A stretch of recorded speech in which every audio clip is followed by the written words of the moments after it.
Hello, hello, hello, everyone. Welcome to Sree's daily global COVID-19 show. My name is Sree Sreenivasan, and it's my honor to gather this daily conversation with folks from around the world. We are at episode 150 in 150 days. Please share this with friends and family. Let them join us. We'll give you a chance to participate as well. Please tag your friends. They can watch live or later. We are delighted to get to episode 150, and we'll tell you all about it in just a minute. We have a couple of guests who are already with us backstage. You'll meet them in a few minutes. Sunny Slaughter is here. She is an equity advocate. We're also joined by Dr. Orrin Davis, a self-actualization engineer. They're both guests who have been here in the past. We asked some of our favorite guests to join us, to send us a message, and we are so grateful to all of them. You'll meet them in just a minute, but now please tag and share. We are so delighted to be with all of you if you're watching live or later.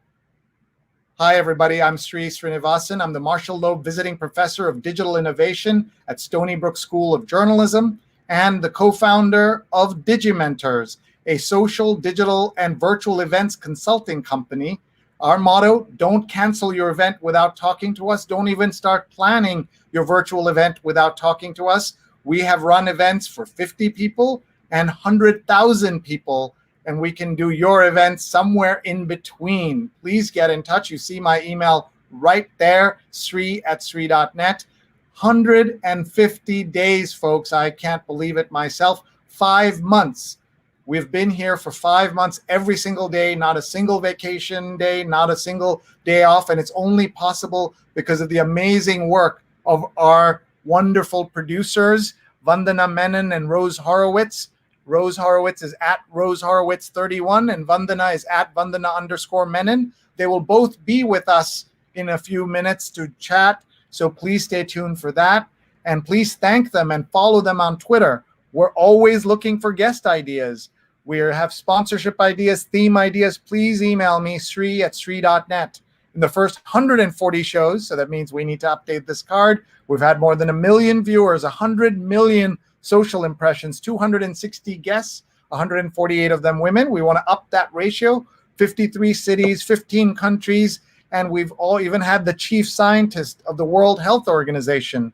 And we're all in partnership with scroll.in, and we are so grateful to them for broadcasting us live on all their channels.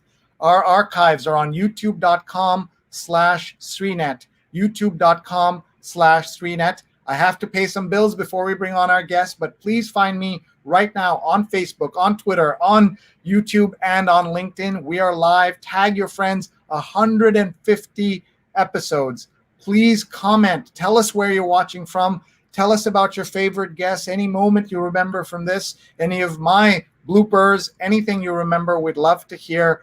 150 days is 5 months of talking about 3 topics. We've talked about the health crisis, the financial crisis, and the racial inequality crisis. Thank you all for your support that has made this possible. Also, to our sponsors, including Muckrack Academy, Fundamentals of Social Media, a free certification course now available. Please join us, mrac.co/social, mrac.co/social. More than 4,000 people have taken that course, and you should too, and you will learn just as much as I did putting it together. We're also grateful to nunbelievable.com, divinely delicious cookies on a mission. Each handcrafted cookie provides a meal for those in need.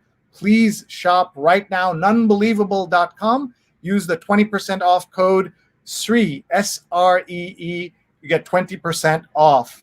And we want to thank our friends at She's on Call, a new show that we executive produce Sundays at 11 a.m. This Sunday, you'll meet Dr. Judith Chusid, who is a psychologist, and Carmen Simmons, a fourth-year medical student. Our hosts are Dr. Sujana Chandrasekhar and Marina Kurian, and they have been a guest on this show multiple times. And we have one more show to tell you about, and that is my Sunday New York Times read-along every Sunday, 8:30 a.m. We read the Sunday New York Times, the print edition on Facebook, Twitter, YouTube, and LinkedIn, sort of like crazy people. We've been doing it for 5 years. Elaine Scialino is our next guest, the former Paris bureau chief of the New York Times. She's based in France since 2002. I know many of us would love to have that kind of job. We're also grateful for the promotional consideration provided by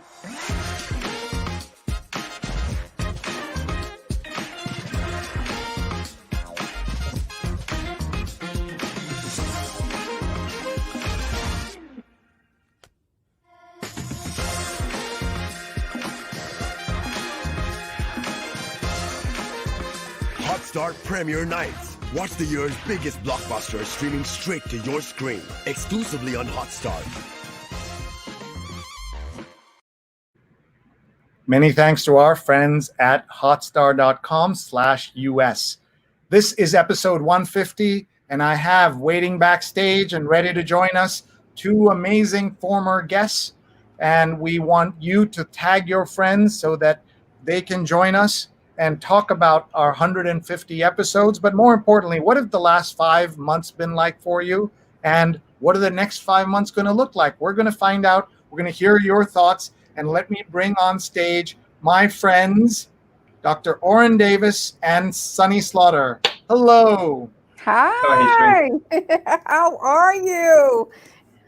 It feels like 5 years, but 5 months. My first question. It's incredible. Yeah. My question to both of you first is always, how are you? Where are you? How are you handling the pandemic? What have you been up to? Let's start with Sunny, and then we'll go to Oren. Oh, hi, Sree. Thanks for having me back. So I am in the DC area. It's been 5 amazing and interesting months, from crisis to chaos to courage, courageous conversations across the world. I have been having some really wonderful conversations with amazing women, and actually all is well. Everyone is still alive. My son recovered from COVID-19, and I have a lot of things on the horizon. So even with the crisis and the pandemic and all that's happened, I am grateful to be here, and even more grateful to be back. You know, it's been 1 year this month on the 18th that I did my first episode with the 1619 Project. So I am humbled, my friend. Thank you. You're incredible. I love your t-shirt. We got to show it to everybody. Oh, yes. And if you don't know, I am the master connector, and they call me the Olivia Pope of Crime, and I am representing Black women everywhere. We got it. It's handled. It's handled. Say Black women everywhere. And Yes. I know you have it handled. We are so grateful to you for being here, for being who you are, for supporting us in every single way. And we will talk more about that in just a few minutes. Let's go to Oren. Dr. Oren Davis, you have a chair for me right there, I see. Yes, yes, that's actually the chair I was sitting in last time, but figured I'd switch it up a little bit. It's been quite a roller coaster. It feels like I've been doing a lot of seat switching anyway, but it's been an interesting time. Some ups, some downs, research, writing, consulting, lecturing, and gearing up now for the fall. The fall semester starts at the end of the month, so going to be teaching creativity courses, and very excited about it. And one of the things that I remember from your appearance, yes, you were in that chair. You looked very comfortable. This was very early in the pandemic. And you suggested, why don't you come on and talk about positivity? And I was like, why would we have someone talk about positivity when things are so bad? And what I realized is that we needed that we have to get up on Monday mornings and go to work, whether it's in the office, at home or out on the streets. And you started something very special. I don't know if you know this, but every Sunday since, we have had a positivity show, and we've had some amazing people. And I always credit you for coming on here. And first of all, just suggesting in the early days of the pandemic that we had anything to be positive about. And we have purposeful, positive people every single Sunday since. So I'm so glad of that. So let's ask Sunny a question while people are telling us where they're watching from and their comments. Sunny, tell me about these months in terms of connecting what has happened with the health situation and where we are as Americans with that, the financial crisis, and the racial inequality, the fight for that. Connect that all for us because you do that so well. Sure. Thanks, Sree. So, the murder of George Floyd really set off an unrest all across America, and even more when Black people realize we are tired of having this conversation over and over and over again. And as Black communities and Black people and populations all across the world have already been impacted financially, emotionally, socially, and in every way that you can think of, the health disparities. COVID-19 really showed us where we were, the crisis that we were already in. Even though we had been talking about it for years, it really amplified it for America. It really showed that we were not making this up, that when we say that there is a race issue, there really is a race issue. And the murder of George Floyd brought people, not just Black people, but people from all races, all cultures, all backgrounds, all financial aspects and walks of life together to say, you know what, Black lives do matter. They have always mattered, but we haven't acted like they have mattered. And now is the time to change the conversation. So I have been having international conversations, and particularly with women, we have been having courageous conversations around race, racism, and anti-racism, and how things need to change, how women can be leaders and cultivators of courageous conversations, and how women can change aspects and the dynamics in the workplace. And more importantly, we have seen this work and these movements supported by men of different faiths and cultures and races saying, you know what, it's time to get ourselves together. However, we have also seen companies and organizations, and right before the show came on, I was watching the women of the WNBA talking about what they were doing in their shirts for Breonna Taylor, saying, say her name. There has been no justice in her particular case. But we have seen corporations and organizations write statements. Unfortunately, those statements are not enough until we have some accountability, and that accountability looks like equity in social justice, equity in pay, equity in how we treat people of color, how we treat and operate with Black people in the workplace, and really some serious dialogue. The diversity and inclusion dialogue is no longer enough. We want to have dialogue, and we have to say the word race. We have to talk about race. This is not a comfortable conversation. We've been uncomfortable as Black people for a very long time. Now it is time for everyone else to get uncomfortable, to say the word, to recognize where the gaps are. And it's time to do the real work that has been long overdue. We are talking about there have been more than 400 years of smoke, and nobody thought that there was going to be a fire. Well, now this is the fire, and we have to make change. Right here are two books that I have been reading, and both of them are really great. I think everyone should take the opportunity to order them. Read for understanding, not just read. The other book here, How to Be Anti-Racist. There's some work that I have been doing around this topic, but I told people before we can get to how to be anti-racist, we're going to have to talk about race and racism. We're not going to just jump the gun. While we want to have solutions, we have to define the issue. We have to recognize that there's a problem, and we have to address it, and we have to do it now. Thank you so much. I want to just read those titles again. The book is by Ibrahim X. Kendi, is How to Be an Anti-Racist. And the other one is by Eddie, I think it's pronounced Glaude Jr. Glaude, yes. Glaude Jr. He's a professor, I think, at Princeton. You see him Princeton, on TV all the time. And Begin Again. So those are great. Hold on, just hold them up and I'll take a picture so that everybody can have it. That looks perfect. We can't see you, so let's hold it. Oh, no, the other way. There you go. Perfect. I'm just going to take a picture. And you know Rose is taking a picture too. So I know.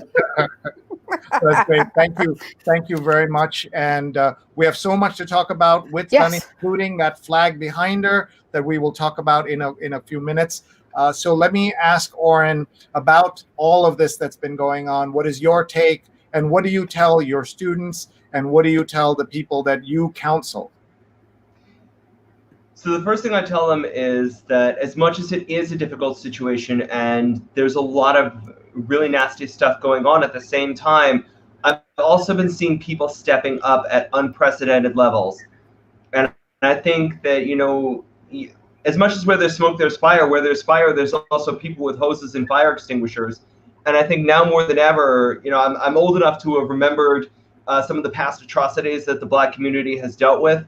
And things like the Amadou Diallo shooting, some of the other things in the past, and this time, I think we're seeing far more people stepping up and saying, this can never happen again. This is no longer acceptable, and I think that's a great thing. Working, myself in diversity, equity, and inclusion, I'm seeing far more companies really taking action. Some of them are just writing statements, and I agree with Stony, that's not enough. But some of them really are taking steps, and I'm seeing this in conversations in the field and in many of the channels that I'm part of. At these conversations, sometimes the uncomfortable conversations are really actually getting going. And some of the clients that I work with have also been asking me to facilitate some of the really uncomfortable conversations, talking about some of the myths, talking about some of the challenges, talking about how we actually get equity and inclusion and a diverse group of people together. And sometimes that can actually be much more of a challenge because people miss, and it's important to get, that one of the drawbacks to diversity is that it can be harder to get consensus. When you have so many different people with so many different viewpoints, you need to be able to have the uncomfortable conversations or people can't move forward. You can't get the consensus to move forward. And so, Stony, I've been hearing about your work. I've actually never met you, but I'm grateful for this opportunity to do so, because it sounds like you're one of those people that's, going to all the different parties, all the different groups, and you're actually helping them to get this crosstalk going, the understanding, the agreement. We need so many more people doing that, so bless you. Thank you. Thank you so much. And thank you for the work that you're doing. And you're right. We have to move forward with, thank goodness for we, the people who are the hose bearers, to put out these fires and having these conversations. And I too have been sitting in different rooms. Belonging with Rose Perry is a wonderful community to support. And recently, Dr. Janetta Cole and a group of amazing diversity and equity and inclusion individuals. Dr. Cole was just on CNN. I think it was either Friday or may have been Thursday. And she was releasing the letter called IDEA. And IDEA is inclusion, diversity, equity, and accessibility. And these diversity leaders have all signed on to the 7 priorities that must happen, some of which you just discussed there. So I think we are headed in the right direction. We just have to make sure that we are focused in the direction. And I like the work that you're doing about having conversations and really navigating those conversations and leading them in a very intentional way. I mean, I'm a little excited here, but we don't have to.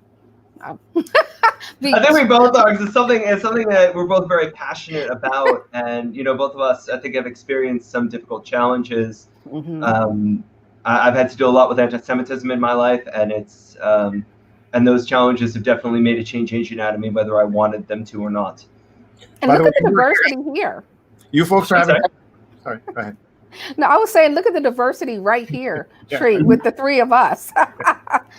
And look, I'm glad I'm in the middle. Yes, we like having you there. I just wanted to say that you were having such a good conversation. I was just sitting back and listening, and that was really, really special. Let's tell everyone how they can find each of you. I want you to stay, but I want also people to just hear how they can find you. Oren, tell us a little bit about your work specifically so that people can follow up with you as well.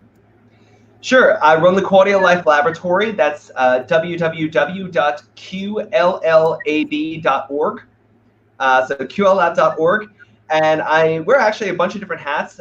Besides being a professor of creativity, entrepreneurship, organizational behavior, HR, I also do consulting in companies. I help with hiring strategies, diversity, equity, inclusion, and also employee engagement. And I help companies navigate all of those things. So I do workshops, I do consulting, and in addition to that, I do give lectures, talks, things along those lines. And then my research is mostly on creativity and flow, if you're familiar with the idea of getting in the zone, as some people call it colloquially, but I actually do research on flow.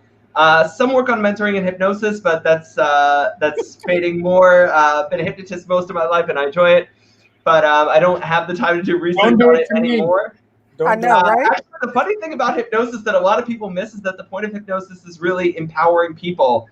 And I actually love, I forget who originally taught me this rule, but I think it's the most important rule of hypnosis to understand, is all hypnosis is self-hypnosis. The transitive verb hypnotize is really a misnomer. I don't hypnotize people. I actually can't. What I do is I help them do it for themselves. And because I've got more experience, I've seen more of it, I'm a much better guide than somebody who's not a quote unquote hypnotist, and I think of it that way, and hypnotists are trained that way, and I think that's a better way to conceive of it.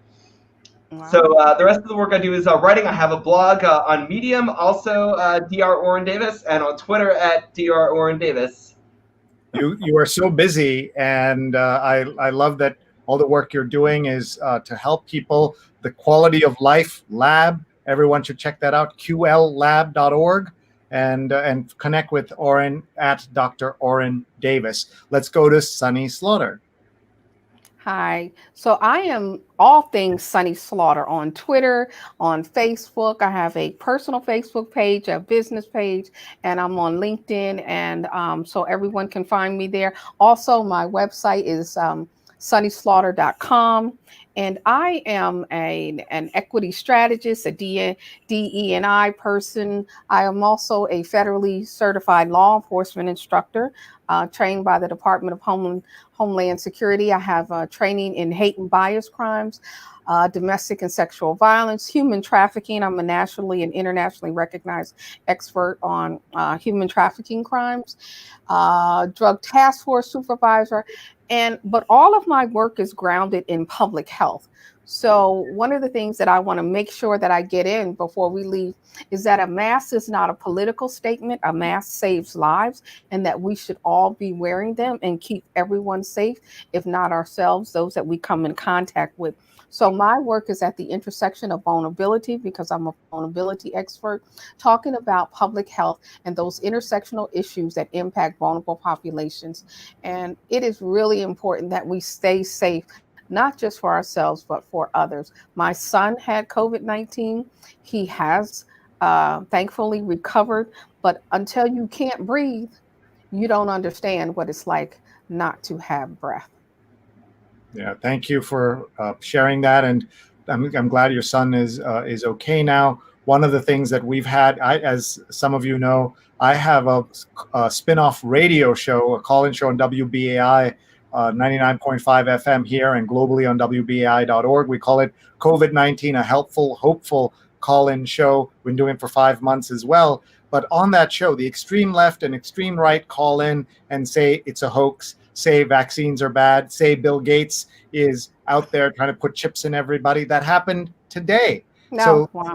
and what they don't understand is that they think that young people will not be affected. Young people can easily get through this. We had a doctor on our show who runs a rehab center in San Antonio, and she said that she has patients from 20s to 70s who have to learn how to eat again, breathe again, walk again, talk again because of COVID-19. So it isn't an old people's disease. Please follow the rules. Please think about this, that when we started, we would never have imagined that we would be in a worse situation nationwide 5 months later than we were when we started. And that's the most depressing part of this, that we have ended up just like this. I do want Sunny to tell us the story, the beautiful story of the flag behind her. She told us the story last time. Please tell us about it, and then we're going to do our global tour of everyone who's here. Thank you. So when I was young, before I was born, my uncle Jonathan, Lance Corporal Jonathan E. Sykes, was a Marine, and he was in Vietnam. My grandfather worked the teletype in Philadelphia at the shipyard, and he stepped out to get coffee. And when he came back, the name that came across the teletype was his own son, my uncle. My name is Sonetta, and my uncle named me. It made the newspaper. My uncle saved a lot of lives before he died. As an adult, I did not know the full story. It wasn't anything that my family talked about. But when I Googled for my uncle, because his name is on the wall in Washington, D.C., we are a Gold Star family. So this is a real flag that covered the casket of a Marine. He was brave, he was strong. And even though I did not get to meet him, he and my mother were so close, and my mother was pregnant with me at the time. And it was very painful for her to lose her brother and then to try and give birth to her child. So I honor him. I I kept the flag for so many years. It was passed down from my grandmother it would have gone to my mother, but my mother died 22 years ago. She died 2 days after her 49th birthday. So the flag has come straight to me. Um, it's amazing that those things are still difficult all of these years later to hear and to know that someone so close, so young, and he actually had come home and decided to go back on another tour when he didn't have to. I come from a family that serves. My grandfather, my uncle that I just talked about, my other uncle, another uncle was murdered in the Navy in California. I have an uncle in the Air Force. We have family that serve then and now in all of the armed forces, and I would take a knee because although they have served, Black people all across this world have been ostracized, demonized, and discarded for their service because of their skin. So I honor my uncle with my activism. I honor my mother with my activism. I honor them with my words, and I honor my family in all that I do. And I am committed to community and to saving lives because that's what my uncle did. He saved lives before he lost his own. He was decapitated. And I did not know that story until a man who had lost his eye that served with him called me years later to tell me the story. Wow, what a story. I've heard it before, but imagine being out at work and your job is to man the teletype machine, and the name that comes over is your own son. And he named you before you were born. And there's Sonny, the living embodiment of that man who died saving his brethren. Yes. What I want to hear from you, Sonny, is something you said to me that I'll never forget. You said at the beginning of this crisis, when the George Floyd stuff happened and the uprisings and the demand for justice, you said, don't call your Black friends and say, what can you do? Ask them, what have you been doing all this time? Yeah. And that is, from the time that I said that to you, I have connected with so many people and they say, Sonny, well, what can I do? Well, what can I say? And well, what are you asking me for? What have you been doing? And that is, it's not in anger that I ask that. It is in truth that I ask that. Really, what have you been doing? Before we can talk about others, and this includes Black people, we really have to take an inner look. The cultural humility work that I do requires you not to look on the outside first, but really to do the work on the inside first. What have you been doing? I am a person that lives a life of diversity. So this is not unusual for me. I have friends prior to this of every race, not just in my family. They say, oh, well, how many Black friends do you have? That's one question. And how many Black friends do you have? Not people that you know. How many Black friends do you have? Not people that you work with. That's always a question. How many white friends do you have? How many Indian friends, Asian friends? How many friends or people that you call family do you have? Do you know? And don't ask them either. Well, what can I do? Do your homework. We can't read our way out of this, but we do have to, as my good friend Jackie said on one of our calls, Jackie is in, I think, Singapore. Jackie said we have to learn, unlearn, and I think it was relearn. So that's something that they say in diversity. We have to do all of those things, but we all have to do the work. And I think Dr. Orrin Davis, he knows what I mean. We all have to do the work. Yeah, and it never stops. Even for folks, people sometimes say, like, as diversity consultants, so you guys must know the score, and it's like, we're still working. We're still working on it. Like, and part of that is, maybe because we know the score, maybe we just know how much more we have to do. Yeah. And we have to keep going around, and I'm sure, do you find that every environment, I've been asked to do some work and train law enforcement, and I wrote a 9-point priority for reframing police culture. I said, now, that's hard, right? I was in my drug task force supervisor class. I was the only female, the only Black person, and the only one without arrest powers in a class of 32 white men. Wow. And I had to make sure that I knew my stuff. Now, when I walked in, it was a little intimidated, not because they were threatening me, but because I had to bring my game with what I knew. Oh, I handled it. See, the shirt. No question. Yeah, I handled it, and I wound up being the commander for our final exercise. But I think you kind of get what I'm saying. We have to keep doing this over. And it takes a lot of thought, and just looking at yourself and looking at your own biases and unpacking those and realizing how much you've accumulated over the years. And then as you're talking to other people, you very much discover more about yourself. It takes a lot of self-acceptance to recognize that I've missed a lot of stuff, and I've done things that were not the best moves. I've said things that were not the best moves, and now I've got to move forward from that, learn from those mistakes, and move forward again and again. And that's something that every single one of us of every race, color, and creed is having to do now. Right. And we have to give those, and in the workplace, I know it can be difficult sometimes, but and the reality is we do have to give people some grace. We have to give them a measure of grace when they are genuinely trying.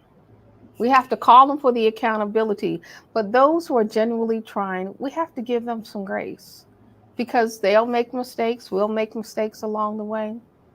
Yeah. And I think that there's even a way of, being graceful in how we hold people accountable. I think we need to see more of that. I think we all need to recognize our own potential fallibility in that.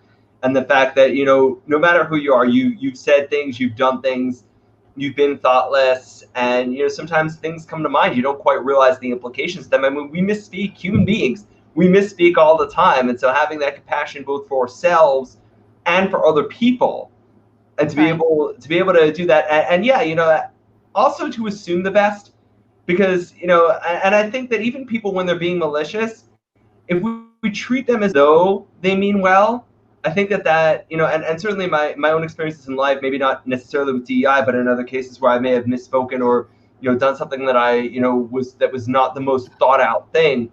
I think that when people have been graceful to me and treated me as though I meant well, I found that was the best opportunity for me to learn, because it was a vote of confidence from someone that otherwise might have had the opportunity to think the less of me. Instead, they gave me the vote of confidence. They as if I could rise above that, as if I could be better than I was. And this is an idea that's been communicated in a lot of ways, including by Goethe. And then, by many other scholars, and they pointed out that if you treat people as they could be instead of as they are, that they'll actually rise up in that general direction. And you know, having these conversations can be really difficult because, okay, so on one hand, I'm talking about public health. The other hand, I'm the law enforcement instructor, and then I'm criticizing law enforcement and calling people out. I call people out about race, and I do it very loudly. And I said, but you do know me, right? So you do know who I am. I bring my authentic self to the table every day in every space. And you know, I'm quick to apologize if I'm wrong, but I'm quick to say, no, I'm not going to be able to let you get away with that now. No, you're going to have to reel it back in, because I want people. We all need grace, but we can't keep going in the same direction. But I always tell people, don't think I'm racist, because I remind some of my friends and family members who are white or who are other. I said, so you know I'm going to say this like out loud, right? So I'm going to talk about white people if they're wrong, right? And I say, and if I catch you and you're wrong, I'm talking about you too. But then I tell black people, oh, you're not getting away with that either. So I will call anyone out if I think so. And then I'm like, okay, but you know, this is just me saying it out loud. But and I we give know you some why grace. too, and that's the thing, is that when you're calling people out, you're not doing it to make the gotcha. No. And I think that, you know, when people know that about you also, that when you're not there to gotcha them, when you're there to make things better for them, when you're there to give them that vote of confidence, like, I'm calling you out because you are better than that, not because I want to nail you, but because you're better. And Right. I believe in you. And I mean, like, when we can see the call out as a vote of confidence, and especially when we can portray the call out as a vote of confidence, and I think that does a lot for people. Yeah, it does. I feel like I'm in that chair behind Oren, just lying back and listening to a great conversation, two great experts talking and sharing. And Sunny's so modest. She didn't mention that she was named by one of the magazines as one of the leading businesswomen in Washington, D.C., in the metro area. So that's just one of her many, many feathers in her cap. You're also meeting two overachievers, super busy people. Here they are on a Saturday night, helping us by sharing and being with us. I'm going to ask them to stay for a couple more minutes as we go through our list of people watching from around the world. We have to start with Jonathan Borstein, who's here for 150 straight episodes.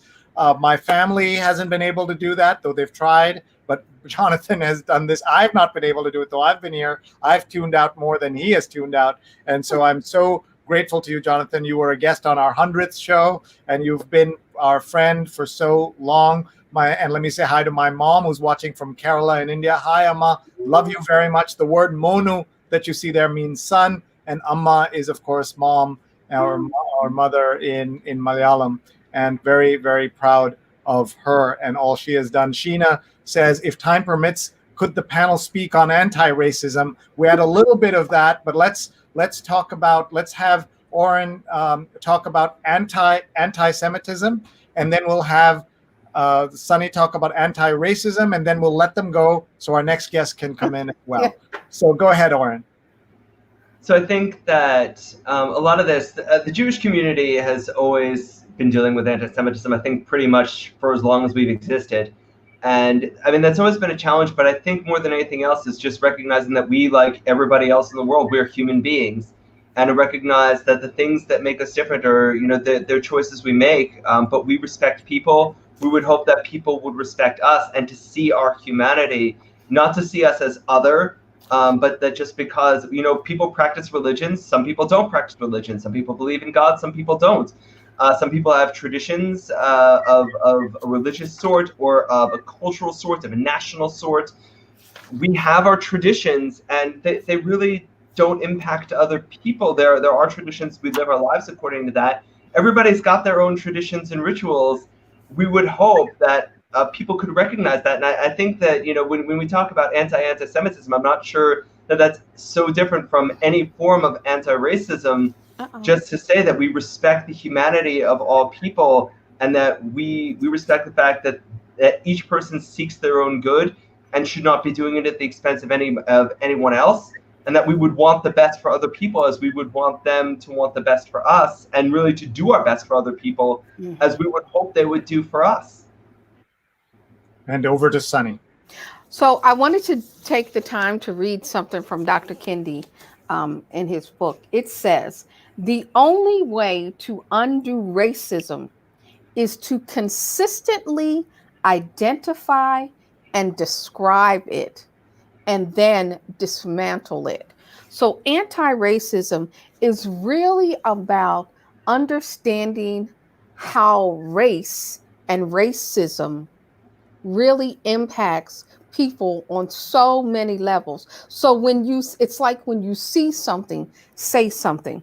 And anti-racism is a transformative concept, he says, that reiterates and re-energizes the conversation about racism, and even more fundamentally points us towards liberating new ways of thinking about ourselves and others.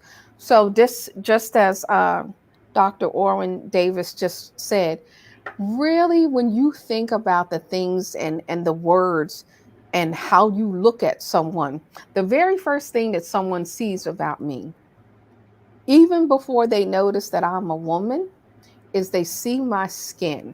Most often we identify people and we stereotype them when we see them. But what about if we just looked at them as human beings and we treated them with the respect and dignity that they deserve on the outside, how we should be, all of us, on the inside? And I hope that answers the question. It really does. Before you go, and before we bring in other people, a couple of things, folks. We are collecting your video comments. You can see the address on the bottom of the screen there. It says flipgrid.com/Sree Show.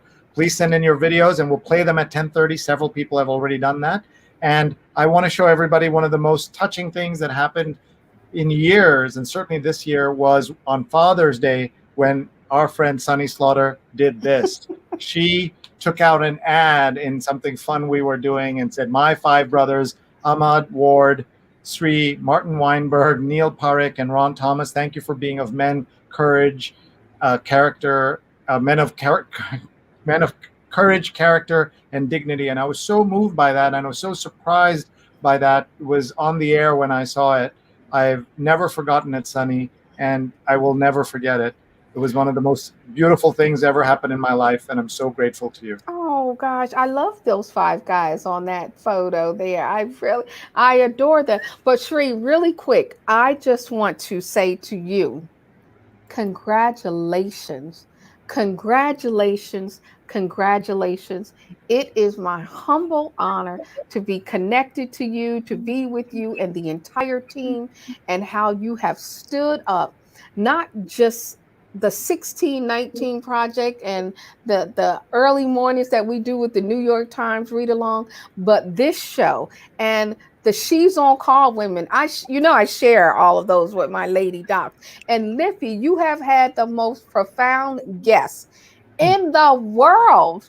So, I feel kind of famous, right? I'm here on the show with Dr. Orrin Davis, and then we have Rose and our producers in the back. Who knew that in 1 year's time you would be doing this? Well, I kind of suspected, but congratulations. Congratulations, all of you. I'm grateful to you. I love you all. Thank you for always giving me the shout out, support, and love. Rose, I met your husband. So now I told him, I said, so we're family, right? But thank you, Sree. You have done what in times of chaos and crisis, you have more than delivered. And you are not a Black man, but you talk about Black issues and racism more than anyone that I know, and you do it courageously.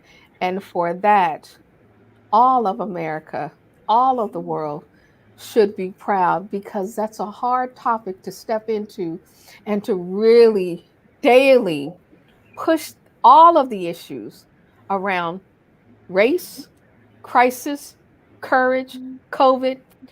Rose Vandana, you guys, the whole team. I just had to say that. I'm so humbled to be a part of everything that you all do. Nowhere, anywhere like it. Thank you. I know we are only able to do it because of the love of folks like you.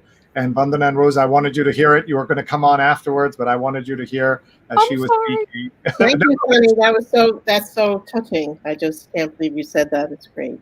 Thank you. No, it's true. It's really, I mean, who the heck? I mean, you started out 5 years later, and look at this. Like, you're like all famous, got all these people. So you know, I feel famous when they. I'm like, do you see who he's got on the show? I was on there too. I love you guys. Okay, it's time to go. All right, thank you. I want Oren to also be able to say goodbye. Thank you so much to both of you. Oren, go ahead. Sree, thank you so much. It was an honor to be on one of the earlier shows. It's very much an honor to be on the 150th show. Hearty congratulations. And, you know, I have been watching your work for quite a while now.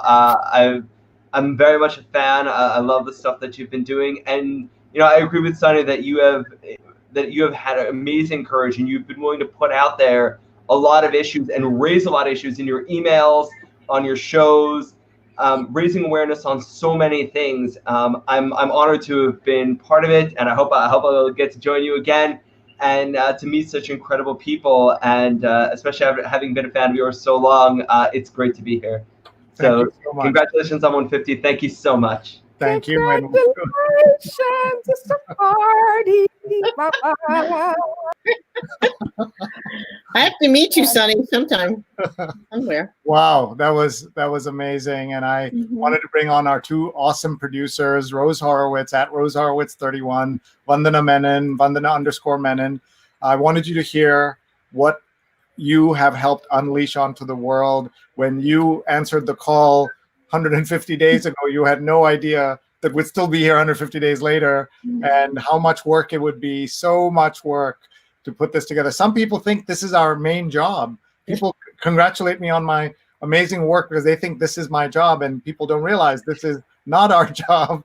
We're doing it almost as a labor of love. Obviously, there are sponsors and some money comes in, but this is really because we care about these topics. So let's have each of you talk a little bit about this experience, what it's been like. We've got all these people waiting to share their comments as well. So Rose, we'll start with you, and then we'll go to Vandana. Okay. I guess I'm not sure what to say because it's been quite a ride, and you know, we didn't know where we were headed because we really started out with the health crisis of the corona. Although we were always aware of racial and gender issues, so we were always trying to get a balance among our guests, and that sometimes made we did 10 more phone calls so we can do that. But you know, we've been able to, I think, share. You know, I knew Sree, I didn't know Vandana, but you know, I really loved getting to know her, and we've worked well together, and we, you know, are always pursuing what's related to the news, and that's really been great. And it's great to see that we've built our, you know, I think our audience, and that we've been for some people, you know, they really look forward to the show. So thank you. Yeah, same here. I mean, I've learned so much from both you and Sree, and it's been such an amazing learning experience. I was just thinking actually that the conversation that Sunny and Oren were having just now is such a good example of what the show has been like. Like, there's been so much unlearning, relearning, so much positivity, and it's been amazing.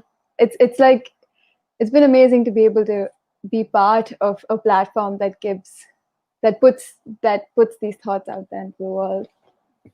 So it's been great. And 150 days just went by.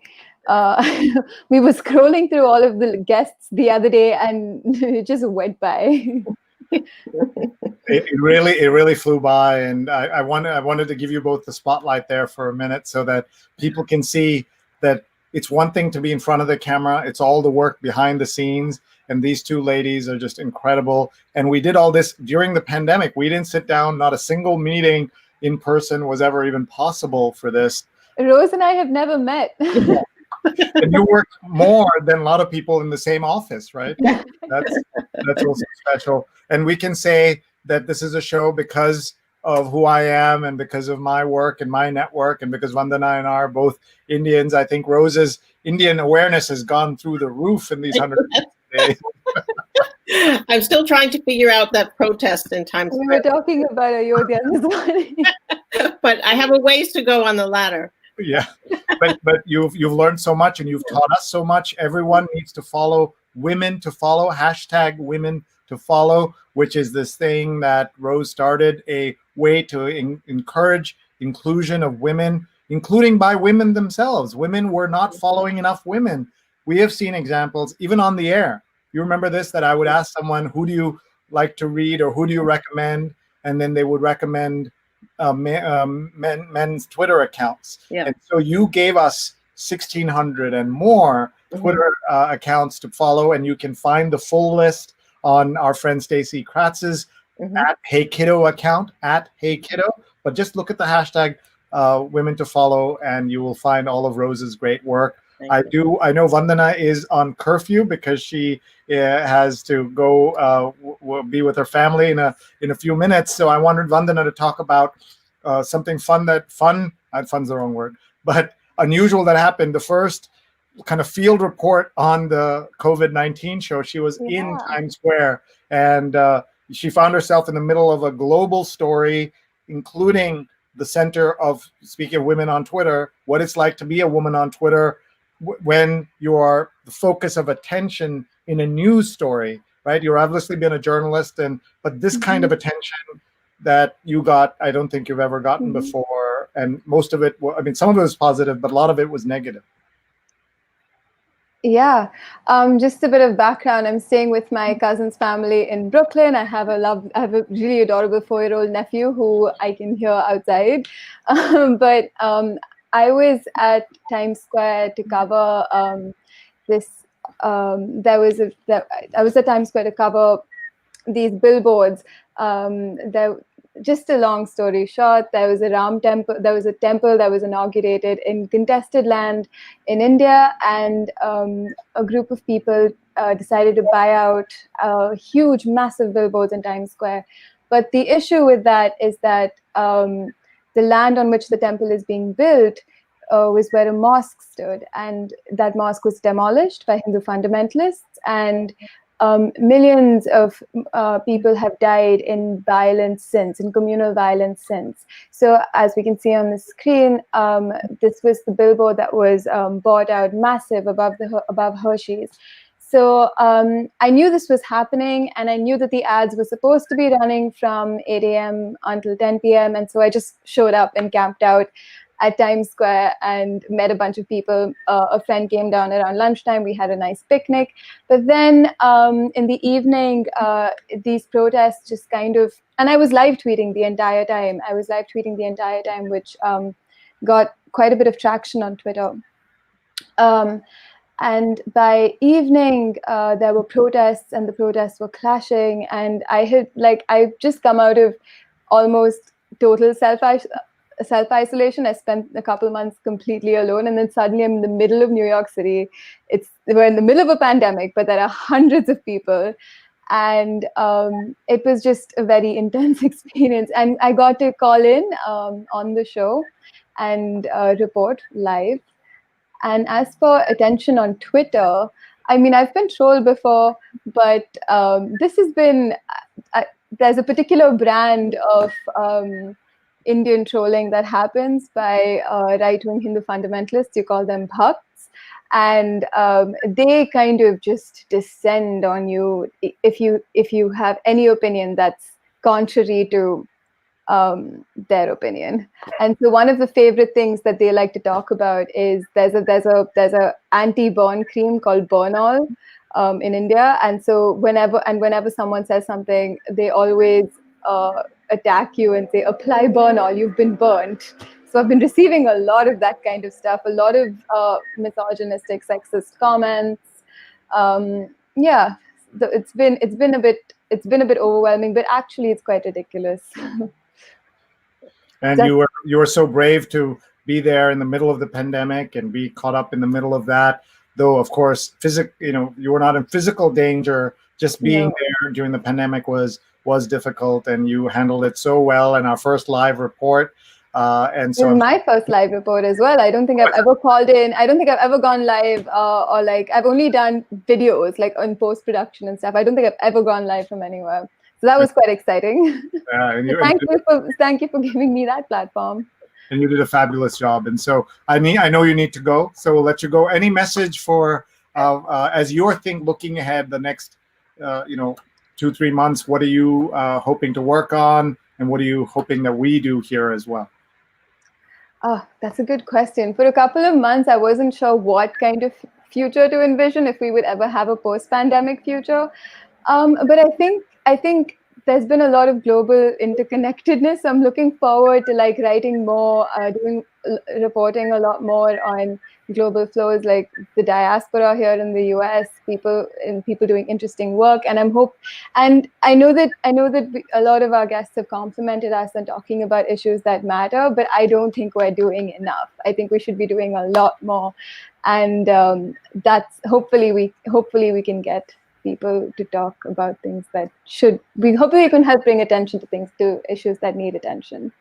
Well, I'm very grateful that you were introduced to us by our friend Rama Lakshmi, who's a fabulous journalist in India, and you had no idea what the heck you were getting into. But Rose and I are grateful to have you on our team, and thank you for being here. And go take care of your nephew, and welcome to New York. In the middle of all this, you moved from. Oh yeah, I moved to New York. So welcome to New York, and looking forward to seeing you in person one of these days.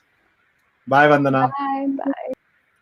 All right, Rose. So I know there's someone else in your apartment, in your house, who's going to be joining us. So are we ready to bring him on? I think where is he? He's nodding vigorously backstage. So, let's remind everybody that in this show we do serious topics, we do fun topics, and one day we got to do a really fun topic about children's literature. And again, it was early in the pandemic. It was episode 37, and here we are 4 months later. Please welcome the children's writer and humorist, and and Rose is the better half of this gentleman. Please welcome Alan Katz. Hi, Alan. Well, hi. How are you? Great to see you. Congratulations on the 150th show. You don't look a day over 140. We're all going to laugh a lot for the next. If I was, kind of very emotional the first half, now I'm ready to laugh a lot with Alan. Rose, tell us about Alan, because I didn't do a good enough job introducing him. All right, I'm going to do this while she does. I don't want to hear a word of this. I don't know. I think his comedy started at 7. I think he told me he wrote a parody of Jack and the Beanstalk when he was 7. So precocious, knew what he wanted, and told me he always wanted to write comedy. And I think he wrote comedy for an NBC show when he was 19, 20, something. 19. I was writing when I was in high school. I was writing for Henny Youngman and other stand-up comics.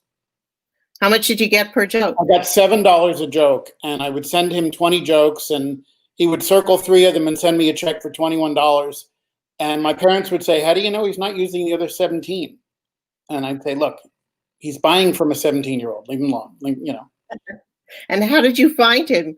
How did you write to him? How did you? I actually met him at a benefit, and I said, how do you get your jokes? And he said, he gave me his address. He gave me his phone number. He couldn't have been nicer. Awesome.